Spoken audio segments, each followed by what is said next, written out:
Ma prédication n'a point consisté en discours pathétiques de la sagesse humaine, mais en démonstration d'esprit et de puissance, afin que votre foi fût fondée non sur la sagesse des hommes, mais sur la puissance de Dieu. Or, nous prêchons la sagesse entre les parfaits, une sagesse non de ce monde, mais nous prêchons la sagesse de Dieu, qui était un mystère, c'est-à-dire une chose cachée, qu'aucun des princes de ce monde n'a connue, mais Dieu nous les a révélés par son esprit.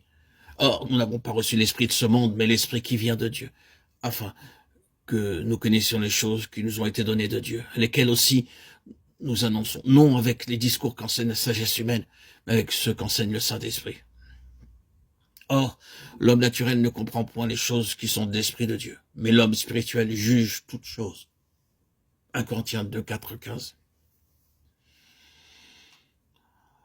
Paul oppose ici l'esprit du monde à l'esprit de Dieu quant à la connaissance de la vérité. C'est la recherche de la connaissance qui cause la chute de l'homme. C'est de l'orgueil venant de la connaissance qui est sorti le paganisme. Se disant sages, ils sont devenus fous. Romains 1, 22. C'est dans la sagesse, dans la philosophie et la recherche de la vérité que les Grecs mettaient leur gloire. C'est aussi de la connaissance de la volonté de Dieu que les Juifs se glorifiaient, ayant la règle de la science de la vérité dans la loi, Romains 2, 17, 20. Et pourtant, quand parut Christ, la sagesse de Dieu, 1 Corinthiens 1, 24, Juifs et Grecs furent d'accord pour le rejeter. Qu'il possède ou non une révélation divine, l'homme est incapable par sa propre sagesse de comprendre Dieu et sa sagesse.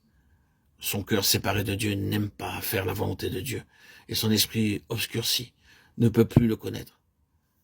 Même lorsqu'en Christ parut la lumière de Dieu et son amour divin, les hommes ne virent en lui ni beauté ni éclat. Ésaïe 53, 2. Dans l'épître aux Romains, Paul traite de la confiance de l'homme en sa propre justice et de l'insuffisance de celle-ci. Dans son épître aux Corinthiens, surtout dans les 3 premiers chapitres, c'est de l'insuffisance de la sagesse de l'homme qu'il nous parle.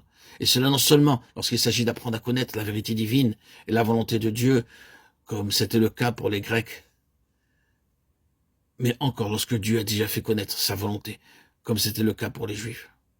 Il démontre que toujours l'homme est incapable de saisir la vérité divine sans une lumière venant de Dieu, sans la lumière du Saint-Esprit. C'est faute d'avoir reconnu en Christ la sagesse de Dieu que les princes de ce monde, les Juifs et les gentils, ont crucifié le Seigneur de gloire. Quand Paul écrit aux croyants de Corinthe, les prémunisant contre la sagesse de ce monde, il n'a pas affaire là avec quelque hérésie juive ou païenne.